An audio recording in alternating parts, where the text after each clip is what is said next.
주일 아침에 하나님께서 주신 말씀은 요엘서 2장 21절부터 27절까지 말씀입니다. 교독하시고 마지막 절 같이 읽도록 합니다. 땅이여 두려워하지 말고 기뻐하며 즐거워할지어다. 여호와께서 큰 일을 행하셨음이로다.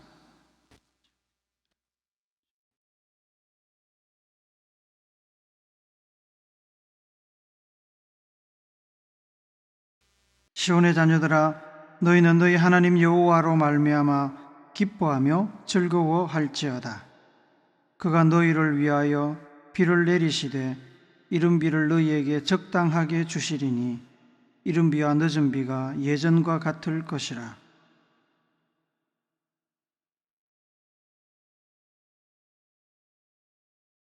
내가 전에 너희에게 보낸 큰 군대 곧 메뚜기와 너치와 황충과 팥중이가 먹은 횟수대로 너희에게 갚아주리니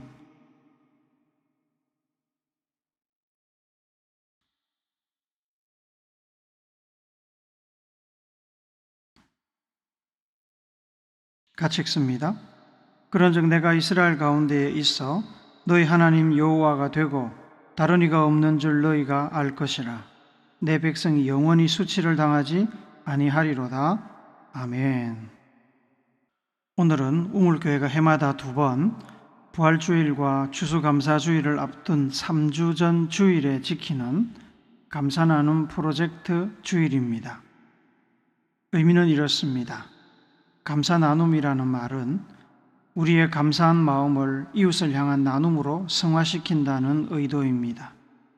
프로젝트라는 것은 이 행사가 단발성으로 하루에 끝나는 행사가 아니라 3주 동안 1년에 2번 정기적으로 시행하여 궁극적으로는 우리 우물교회가 지향하는 교회의 정체성을 세우는 사업임을 나타내는 의도가 담겨 있습니다. 주보 교회 소식면 위쪽에 보면 노란색 사각형 안에 우물교회의 설립 정신, 비전이 나와 있습니다. 3번째 항목입니다. 우물교회는 세속화를 거부하고 예수님의 가르침을 삶 가운데 실현하며 정예화된 평신도 사역자들을 중심으로 지역사회를 섬기는 사역 공동체를 추구합니다. 세속화를 거부한다는 말은 교회에 밀려오는 세속적인 가치관들, 물질 만능 풍조, 권력 구조와 유물론적인 세계관 등을 거부하고 성경적인 교회를 추구한다는 뜻입니다. 예수님의 가르침을 삶 가운데 실현한다는 말은 신앙이 교회 안에만 머물러 있지 않고 세상으로 나가 세상의 소금과 빛이 되는 삶을 추구한다는 뜻입니다. 정예화된 평신도 사역자들을 중심으로는 성도수나 건물 크기를 늘리는 데 집중하지 않고 성도들을 훈련하여 자발적으로 하나님의 뜻을 이루는 일당백 사역자로 세우고 교회 의사결정부터 사역의 현장까지 모든 과정 속에서 평신도 사역자들이 주도적으로 참여하여 교회 사역을 감당하게 한다는 의미입니다. 그 다음에 지역을 섬기는 사역 공동체를 추구한다는 것은 우리 교회가 소속된 지역사회의 뿌리를 내리고 지역사회와 하나 되어 섬기는 교회가 되기 위해 노력한다는 뜻입니다. 감사나눔 프로젝트는 교회의 이 설립 정신을 따라 지역사회를 섬기고자 하는 우리 교회의 첫 발걸음입니다. 감사나눔 프로젝트는 감사나눔 프로젝트 주일부터 부활주일과 추수감사주일까지 3주 동안 하나님께서 베풀어 주신 감사의 제목들을 감사노트에 기록하여 은혜를 되새기고 감사의 횟수에 1,000원 이상 곱한 금액을 부활절과 추수감사절 주일에 감사 헌금으로 드립니다. 그러면 그 금액과 교회 재정을 더하여 지역사회 이웃이나 선교기관 혹은 어려운 교회나 학생 등을 섬기는 데 전액 사용하고 있습니다. 감사의 제목을 기록하기 위해서 우리는 감사 노트를 이용합니다. 이 감사노트의 특징은 하단부에 미리 감사 칸이 마련되어 있다는 사실입니다. 일반적인 감사가 지나간 일에 대한 감사의 마음을 기록한다면 미리 감사 칸에는 앞으로 일어날 일에 대한 선제적인 감사를 기록합니다. 그렇게 하면 일어날 일에 대한 긍정적인 기대와 하나님의 은혜를 사모하며 기도할 수 있는 장점이 있습니다. 감사의 제목을 기록하는 일의 가치는 무엇일까요? 미리 감사는 일어날 일에 대하여 결과에 상관없이 하나님께 감사하는 믿음의 표현입니다. 지나간 일에 대한 감사는 과거에 일어난 일에 대한 신앙적인 평가와 그 결과로 하나님께 영광을 돌리며 그 일을 단순히 종이위가 아니라 우리의 마음속에 기록하여 기억하고자 하는 활동입니다. 공적인 일이든 사적인 일이든 지나간 일에 대한 평가는 매우 중요합니다. 그것은 곧 역사에 대한 평가입니다. 감사는 지나간 일 혹은 역사에 대한 신앙적인 평가입니다. 단순히 긍정적으로 생각하는 것이 아닙니다. 일의 결과가 하나님의 뜻 안에 있고 하나님께서 주권적으로 일하신 것을 인정하는 것입니다.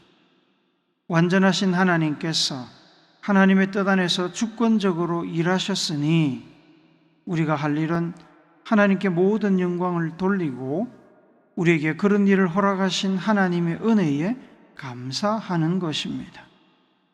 그것을 생각만 하고 지나가면 곧 잊어버리겠지만 종이에 기록하며 마음에 새기면 기억이 오래갈 뿐만 아니라 잊어버려도 노트를 열어 다시 확인할 수 있습니다. 감사의 기록이 쌓여 갈수록 감사는 또 다른 감사를 낳습니다. 그것이 반복되어 습관이 되면 우리는 감사형 인간이 됩니다. 감사가 습관이 되기까지 훈련이 필요합니다. 우리 교회는 감사 나눔 프로젝트를 통해 그 훈련을 하고 있습니다. 감사가 훈련되고 습관이 된 사람은 어떤 일이 생기면 하나님께 받은 은혜, 받은 감사 제목을 먼저 생각하고 습관적으로 감사거리를 찾게 됩니다만 감사하는 훈련이 되지 않아서 감사가 습관이 되지 않은 사람은 무슨 일이 생길 때마다 받지 못한 것, 손에 없는 것을 먼저 생각하고 불평거리, 원망거리를 먼저 찾습니다. 여러분은 하나님께 얼마나 자주 감사하십니까? 감사할 때 어디까지 감사할 수 있습니까? 욥처럼 모든 자식과 재산을 다 잃고도 하나님을 찬양하며 감사할 수 있겠습니까? 오늘 우리가 읽은 본문이 포함된 책 요엘서는 브두엘의 아들 요엘에게 하나님께서 주신 묵시, 곧 예언의 말씀입니다. 이것이 요엘에 대해 우리가 알고 있는 모든 내용입니다. 요엘서를 기록한 선지자 요엘에 관하여 알려진 것이 없습니다. 그래서 그의 활동 시기도 명확하지 않습니다. 성경에서 책의 순서가 호세아 다음 아모스 전이라서 호세아나 아모스 선지자가 활동했던 시대에 같이 활동했을 가능성이 있습니다. 반면에 학자들 중에는 요엘서에서 인용한 것으로 보이는 이사야, 스바냐, 에스겔, 예레미야 등의 글들을 고려할 때 요엘이 포로 귀환 이후에 활동했을 가능성도 있는 것으로 추측합니다. 요엘은 책을 시작하면서 충격적인 한 사건을 언급합니다. 그리고 백성들에게 이 사건을 절대로 잊지 말고 기억하여 후세에 전하라고 신신당부합니다. 그 사건이 본문 25절에도 언급되어 있지만 1장 4절에 나옵니다. 같이 읽습니다. 팥종이가 남긴 것을 메뚜기가 먹고 메뚜기가 남긴 것을 너치가 먹고 느치가 남긴 것을 황충이 먹었도다. 우리나라에는 흔하지 않은 사건이지만 메뚜기 떼의 출몰은 아프리카나 고대 근동, 중국, 최근에는 호주 등지에서도 보고되고 있습니다. 메뚜기 떼가 한번 지나가면 그 지역에는 나만 아는 곡식이나 풀이나 나뭇잎이 없습니다. 모두 먹어 치웁니다.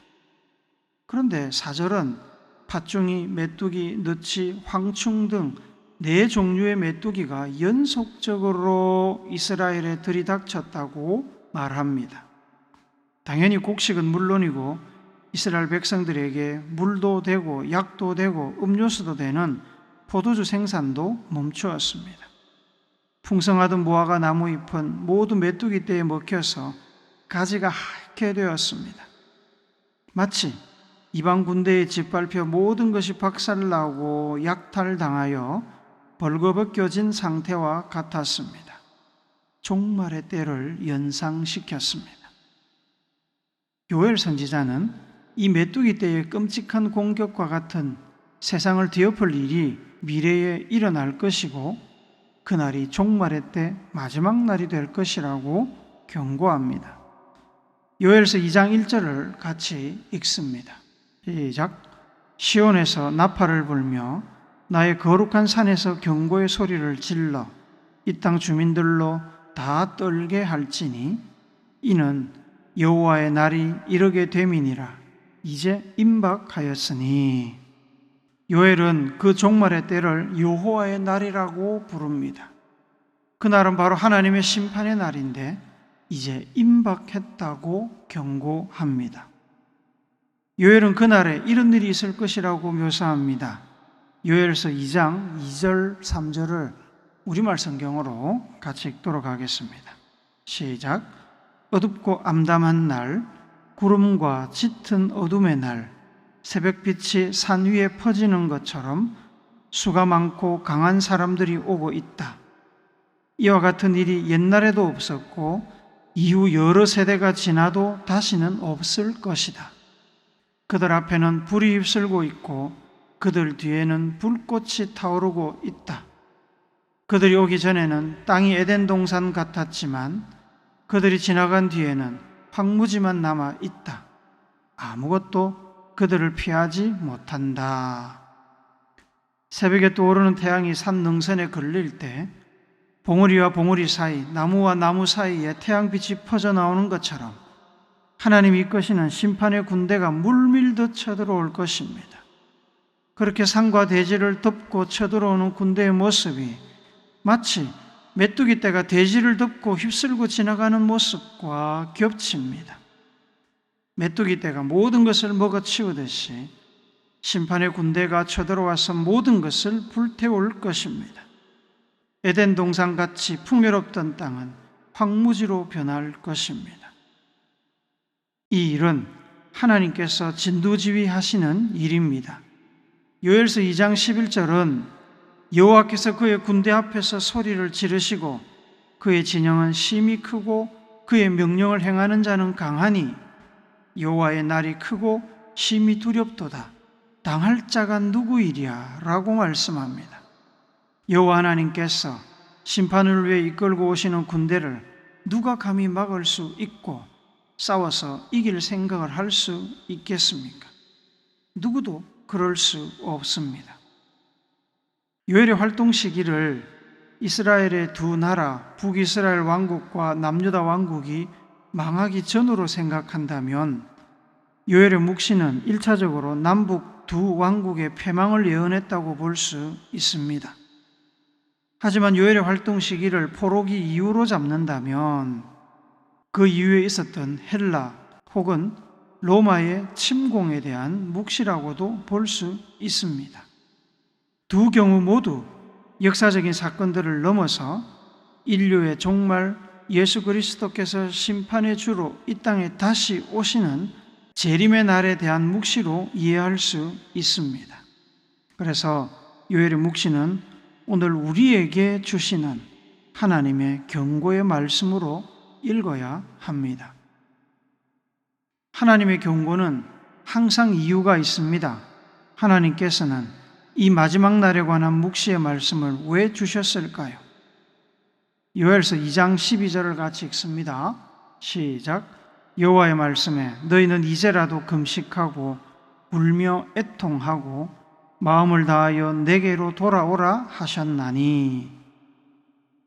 하나님께서 마지막 날, 심판의 날, 여호와의 날에 관한 경고를 하신 이유는 그날에 이르기 전에 죄에서 돌이켜 회개하고 하나님께로 돌아오기를 바라시기 때문입니다. 하나님께 돌아가면 하나님께서 심판 중이라도 구원하실 것입니다. 단순히 구원하시는 것이 아니라 재앙을 거두시고 오히려 복을 내리실 것입니다. 하나님은 은혜로우시고 자비로우시며 노하기를 더디하시며 인애가 한이 없으신 분입니다. 심판을 기뻐하지 않으십니다. 자기가 창조하신 사람이 망하는 것을 기뻐하실 리가 없지 않습니까? 요엘의 경고를 듣고 심판의 날에 구원을 기대하는 사람들은 하나님 앞에서 진심으로 회개해야 합니다. 요엘서 2장 13절을 같이 읽습니다. 시작.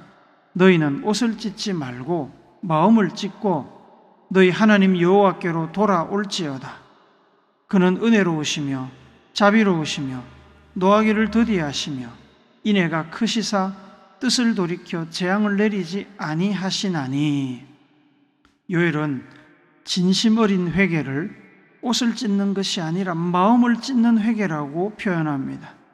이스라엘 사람들은 정말 억울한 일, 어처구니 없는 일, 충격적이고 슬픈 일, 애통하는 일을 당하면 옷을 찢어서 자신의 마음을 표현했습니다. 그것은 일종의 문화가 되었습니다. 그래서 하나님께서 옷을 찢는 행위의 진정성을 의심하십니다. 정말로 하나님 앞에서 죄를 회개하고 자신의 실수와 허물을 돌이키고자 한다면 죄를 용납하고 즐기는 마음을 찢어야 한다고 말씀합니다. 실제로 마음을 찢을 수는 없지요. 그만큼 속에서부터 진심으로 철저하게 하나님께 회개하라는 것입니다. 그러면 심판도 면하고 오히려 복을 받게 될 것이라고 하십니다. 오늘 우리가 본문으로 읽은 말씀은 심판의 날이 임하는 중에도 진심으로 회개하여 하나님께 돌아갈 때 하나님께서 주실 복과 은혜를 묘사하고 있습니다. 하나님의 백성들이 진심으로 회개하고 하나님께 돌아오면 하나님께서 부리시는 심판의 군대를 멀리 떠나게 하시고 농작물에 복을 주셔서 풍족히 먹고 포도주도 넘칠 것입니다. 하나님께서 이스라엘 중에 함께 하셔서 백성들은 더 이상 수치를 당하지 않게 될 것입니다. 23절과 26절을 한 번 더 읽습니다. 시작. 시온의 자녀들아, 너희는 너희 하나님 여호와로 말미암아 기뻐하며 즐거워할지어다. 그가 너희를 위하여 비를 내리시되 이른 비를 너희에게 적당히 주시리니 이른 비와 늦은 비가 예전과 같을 것이라. 너희는 먹되 풍족히 먹고 너희에게 놀라운 일을 행하신 너희 하나님 여호와의 이름을 찬송할 것이라. 내 백성이 영원히 수치를 당하지 아니하리로다. 기뻐하며 즐거워할지어다는 명령입니다. 찬송할 것이라는 미래에 일어날 일을 묘사하는 것입니다. 심판의 날에 구원받고 복을 받으면 하나님을 기뻐하고 즐거워하라고 명령하십니다. 구원받고 복받는 것으로 인해 여호와의 이름을 찬송하게 될 것입니다. 사람이 하나님께서 하신 일을 진심으로 기뻐하고 찬양하려면 마음속에 하나님께 감사하는 마음이 있어야 합니다. 감사해야 진심으로 찬양하게 됩니다. 감사가 없으면 찬양은 거칠애가 됩니다. 우리가 감사 없이 거칠애로 찬양하면 하나님께서 그것을 모르실까요? 아시지요? 환난의 날, 심판의 날에 구원받고 복을 받았는데 당연히 감사할 것으로 생각하시겠지만 주변 상황을 곰곰이 생각해 보면 감사하기가 마냥 쉽지만은 않습니다. 감사하기는 감사한데 하나님의 구원이 확정되기까지 겪었던 고통스러운 시간과 구원받지 못한 주변 사람들에게 계속되고 있는 환난에 대한 두려움으로 인해 감사하면서도 마음속에 원망과 불편함과 두려움이 혼재되어 있을 것입니다. 원망은 비록 구원해 주셨지만 지금까지 겪은 고난을 주신 하나님에 대한 원망이고, 불편함은 주변에 지속되고 있는 심판과 고통당하는 사람들에 대한 불편함입니다. 두려움은 다시 이와 같은 어려운 일이 생길 수도 있겠다는 염려에서 나오는 두려움입니다. 감사가 훈련되지 않은 사람은 아무리 기쁘고 은혜로운 일을 만나도 그 마음속에 감사를 가로막는 원망과 불편함과 두려움이 먼저 일어납니다. 그러한 마음의 걸림돌 때문에 진심으로, 전심으로 하나님께 감사하는 것이 어렵습니다. 마음속에 늘 받지 못한 것, 피해를 본 것, 좋지 않은 것만 집중하고 그것을 부각해서 문제화시키며 삶을 부정적으로 보는 이들은 감사 불감증을 앓고 있습니다. 그들은 자기가 받은 것이 아무리 커도, 아무리 하나님께서 많은 것을 주셔도 감사할 줄 모릅니다. 감사에 인색합니다. 감사의 제목이 보이지 않습니다. 그래서 하나님을 진심으로 찬양할 수 없습니다. 다른 무엇보다도 하나님께서 나에게 베풀어 주신 일에 집중하여 감사의 제목을 찾고 하나님께서 하신 일의 가치를 높이 평가하여 하나님께 영광 돌리는 감사 훈련이 필요합니다. 감사 훈련이 된 사람은 아무리 어려운 상황 속에서도 감사 제목을 찾아 하나님께 진심으로 감사할 수 있지만, 그렇지 않고 감사 불감증에 걸린 사람은 아무리 환경이 좋고 큰 은혜와 기쁨이 있어도 1000가지 감사와 찬양의 제목 속에서 한 가지 불평거리를 찾아서 불평합니다. 사랑하는 우물교회 성도 여러분, 제2차 세계대전 때 유대인 수용소 가스실에서 죽어가던 수백만 명의 사람들 중에는 그 죽음의 장소에서도 하나님께서 함께 계신다는 것을 깨닫고 감사하며 수용소 벽에 그것을 기록한 사람들이 있었습니다. 예수님은 십자가 위에서 하나님의 뜻을 이루었음을 감사했고, 초대교회 성도들과 제자들은 복음 전파 때문에 체포되어 고난을 받으면서도 쓰임받는 것으로 인해 하나님께 감사하며 찬양했습니다. 여호와의 심판의 날에 진심으로 회개하는 우리를 구원하시고 복을 주시는 하나님께 감사하는 일은 얼마나 쉬운 일처럼 보입니까? 하지만 우리의 악한 마음은 마땅히 감사해야 할 그 순간에도 습관적으로 불평거리, 원망거리를 찾을 수 있고, 우리의 마음 안에는 원망과 불편함과 두려움이 가득 찰 수 있습니다. 받은 은혜를 감사합시다. 마지막 심판의 날에 대하여 요엘 선지자를 통해 주신 경고에 감사합시다. 경고란 아직 돌이킬 시간, 바로잡을 시간과 기회가 있다는 의미입니다. 기회를 주신 하나님께 감사하고 심판의 날에 우리를 구원하실 하나님의 은혜를 소망하며 감사합시다. 직장이, 사업장이, 가정이, 인생이 때로 내 기대와 소원대로 되지 않아도 감사합시다. 더 나빠지지 않은 것이 어딥니까? 우리보다 훨씬 많은 어려움을 겪고 있는 이들이 주변에 얼마나 많습니까? 건강이 나빠지고 경기가 어렵고 사회가 혼란스러워도 감사합시다. 그 자체가 좋은 일이라서 그러는 것이 아닙니다. 그러한 어려움, 혼란 속에서도 우리가 하나님을 바라볼 수 있고 기도할 수 있고 미래의 소망을 꿈꾸며 찬양할 수 있기에 감사합시다. 광야에서도 길을 만드시고 문제를 해결하시는 하나님께 감사합시다.